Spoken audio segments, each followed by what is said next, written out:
वैसे तो दुनिया में लगभग हर देश में ड्रिंक एंड ड्राइव के लिए जुर्माना प्रावधान है। भारत में भी शराब पीकर गाड़ी चलाना कानूनन अपराध है, लेकिन रोड एक्सीडेंट हैं कि कम होने का नाम ही नहीं ले रहे हैं। हाल ही में दिल्ली में हुई वारदात ने रोड सेफ्टी को लेकर सबका ध्यान खींच लिया है। कंझावला कांड के बाद ड्रिंक एंड ड्राइव को लेकर नए सिरे से बहस छिड़ती नजर आ रही है।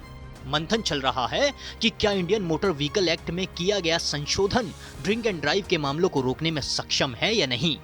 इसकी बड़ी वजह है मोटर व्हीकल एक्ट में ड्रिंक एंड ड्राइव के लिए कम सजा और जुर्माने का प्रावधान। आपको मालूम होगा कि 2019 में केंद्र सरकार ने मोटर व्हीकल एक्ट में संशोधन किया था। इस संशोधन के बाद शराब पीकर गाड़ी चलाते हुए पकड़े जाने पर जुर्माने की रकम 2000 से बढ़ाकर 10,000 रुपए कर दी गई थी। साथ ही पहली बार नशे में गाड़ी चलाते हुए पकड़े गए तो 6 महीने की जेल, 10,000 रुपया जुर्माना या दोनों दंड भुगतने पड़ सकते हैं। जबकि दूसरी बार पकड़े गए तो 2 साल की जेल या 15,000 रुपए तक जुर्माना या फिर दोनों हो सकते हैं। भारत के अलावा दुनिया के और देशों की बात करें जहां शराब पीकर या नशे की हालत में गाड़ी चलाना कानूनन अपराध है और ऐसा करने पर जुर्माना वसूला जा सकता है।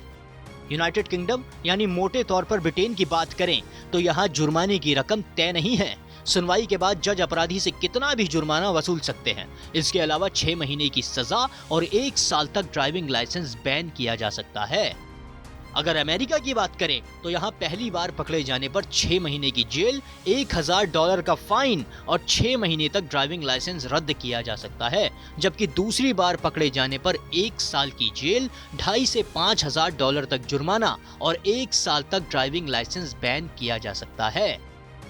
स्वीडन में शराब पीकर गाड़ी चलाई तो 2 साल तक की सजा हो सकती है। इतना ही नहीं, अगर मामला गंभीर है तो 2 साल या उससे ज्यादा समय के लिए लाइसेंस भी फ्रीज किया जा सकता है।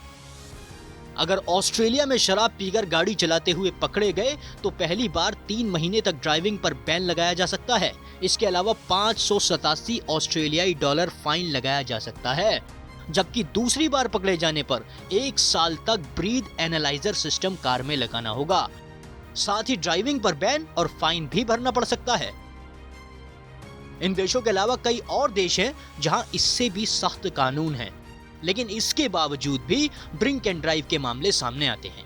कई लोग ऐसा दावा करते हैं कि थोड़ी सी शराब पीने के बावजूद उनका अपने ऊपर पूरा कंट्रोल रहता है और वो अच्छे से गाड़ी चला सकते हैं। लेकिन विश्व स्वास्थ्य संगठन यानी WHO का मानना है अगर ब्लड में अल्कोहल की मात्रा है तो इससे ड्राइवर का ध्यान भटक सकता है। ऐसे में रोड एक्सीडेंट होने की संभावना बढ़ जाती है।